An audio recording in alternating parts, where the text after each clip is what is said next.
میں نے ایک بات نوٹ کی ہے اور وہ بات یہ ہے کہ خادم رضوی، ڈاکٹر اسرار احمد اور دیگر جو پاکستان میں خلافت چاہنے والے لوگ ہیں، وہ جو باتیں کر رہے ہوتے ہیں وہ تو داعش سے ملتی جلتی ہیں۔ جو داعش آئی ایس تنظیم ہے، اس کے ساتھ ان کے جو نظریات ہیں وہ ملتے جلتے ہیں۔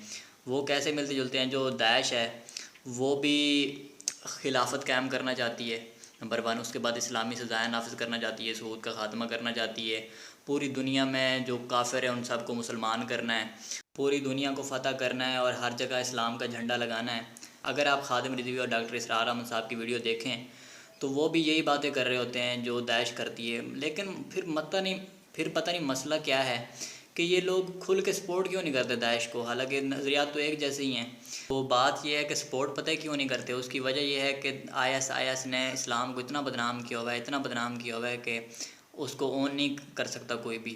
لیکن مسئلہ یہ ہے کہ جو ڈاکٹر اسرار احمد صاحب ہیں اور خادم رضوی صاحب ہیں وہ بھی اسی نظریے کے قائل ہیں، وہ بھی چاہتے یہی ہیں، لیکن وہ امپلیمنٹ نہیں ہو پا رہا نا، تو اس لیے وہ بچے ہوئے ہیں۔ اگر آپ پولیٹیکل اسلام والے نظریے کو امپلیمنٹ کریں گے تو اس کا نتیجہ یہی نکلنا ہے جو داعش والا نکلنا ہے۔ جہاں تک اسلام کا تعلق ہے، اسلام تو پولیٹیکل اسلام جیسی کوئی چیز دیتا ہی نہیں ہے۔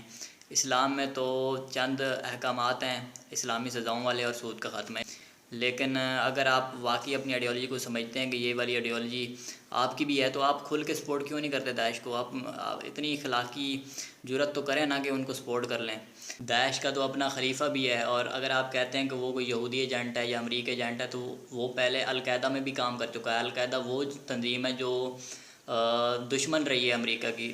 القاعدہ تو بنی ہی امریکہ دشمنی پر تھی، تو وہ کیسے پھر ایجنٹ بن گیا؟ اس کے بعد وہ ٹی ٹی پی میں بھی کام کرتا رہا تھا، اب جا کے وہ داعش کا خلیفہ بنا ہوا ہے۔ ویسے داعش کامیاب بھی ہو جاتی، بس مسئلہ یہ ہے کہ یہ جو علماء خلافت والے یہ بھی ان کو سپورٹ نہیں کر رہے۔ اگر یہ والے سپورٹ کر دیتے نا تو پھر وہ خلافت قائم بھی کر دیتے۔ یہ جو پولیٹیکل اسلام والا نظریہ ہے یہ اصل مسئلہ ہے، اسی لیے یہ دہشت گرد تنظیمیں پیدا ہوتی ہیں، اخوان المسلمین پیدا ہو جاتی ہے، القاعدہ پیدا ہو جاتی ہے، طالبان پیدا ہو جاتی ہے، جو اسلام کو ہی بدنام کر رہی ہیں۔ اگر آپ نے اسلام کو دہشت گردی سے علیحدہ کرنا ہے تو یہ پولیٹیکل اسلام والا جو معاملہ ہے نا، جو کہ اسلام سے بھی ثابت نہیں ہے، اس پر تھوڑی بات کر لیں تھوڑا۔ اگر آپ نے واقعی خلافت قائم کرنی ہے تو پھر داعش جوائن کر لیں، اور اگر آپ نے اسلام کو دہشت گردی سے دور رکھنا ہے تو یہ پولیٹیکل اسلام والا جو نظریہ آپ نے پیش کیا ہوا ہے خود ساختہ، جو کہ آپ نے خود ہی بنایا ہے، اسلام میں تو یہ نہیں ہے،